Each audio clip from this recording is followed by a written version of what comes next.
शनिवार को ही यूके सरकार ने अपने प्रस्ताव में भारत समेत दुनिया के 10 बड़े लोकतंत्र देशों को एक ग्रुप बनाने की बात कही थी, ताकि चीन के हुआवे कंपनी को दरकिनार कर सभी लोकतांत्रिक देश आपस में 5G तकनीक को लेकर सहयोग कर सके। उसके एक दिन बाद ही अमेरिकी राष्ट्रपति ट्रंप ने भी भारत को G7 समिट में न्योता देने की बात कही है। ट्रंप ने मीडिया से बातचीत में कहा है कि G7 में दुनिया के सभी बड़े देशों का प्रतिनिधित्व नहीं है और ऐसे में बिना रूस, ऑस्ट्रेलिया, दक्षिण कोरिया और भारत के G7 समिट को ही नहीं बुलाया जा सकता।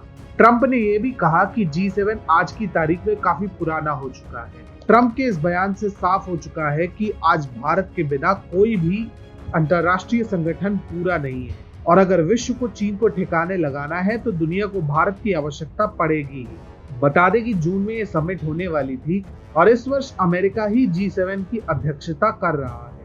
G7 के अध्यक्ष के पास समिट में सदस्य देशों के अलावा अलग से 1 या 2 देशों के राष्ट्राध्यक्षों को बुलाने की शक्ति होती है। पिछले वर्ष फ्रांस में G7 समिट में राष्ट्रपति इमैनुअल मैक्रोन ने प्रधानमंत्री मोदी को बुलाया था। अब अमेरिकी राष्ट्रपति भी प्रधानमंत्री मोदी को इस समिट में बुलाने पर अड़े हैं। इसके अलावा राष्ट्रपति रूस, दक्षिण कोरिया और ऑस्ट्रेलिया के राष्ट्राध्यक्षों को भी G7 में बुलाने का मन बना चुके हैं। अगर सब देश इस समिट में शामिल होने को तैयार होते हैं तो सितंबर महीने में समिट का आयोजन किया जा सकता है। अमेरिका अब किसी भी हालत में चीन को पटखनी देना चाहता है और उसे अधिक से अधिक देशों का इसमें साथ चाहिए।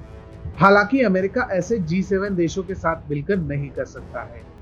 भारत और ऑस्ट्रेलिया अमेरिका के 2 बड़े साझेदार देश रहे हैं और अमेरिका अपने चीनी विरोधी प्लान में इन दोनों देशों को बड़ा स्थान देना चाहता है।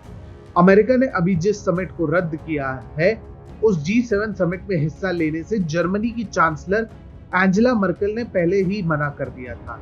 उसके बाद अमेरिका ने इस ग्रुप को ही एक्सपायर्ड और आउटडेटेड करार दिया था। जर्मनी, इटली और कनाडा जैसे G7 देशों का चीन को लेकर बेहद नर्म रुख रहा है और यही कारण है कि अमेरिका को अब भारत और ऑस्ट्रेलिया जैसे देशों की सबसे ज्यादा जरूरत है।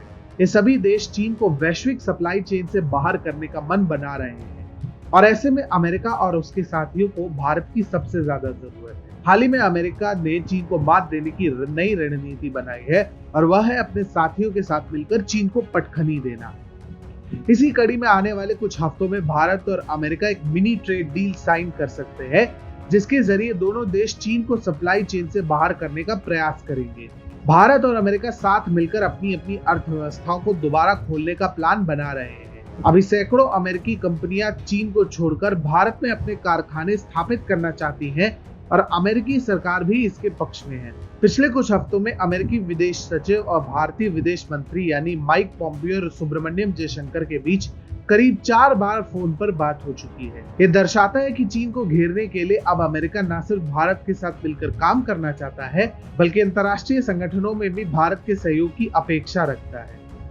भारत के पास भी इन देशों के साथ मिलकर इन देशों से उच्च तकनीक हासिल कर दुनिया का इंजन बनने का सुनहरा अवसर है।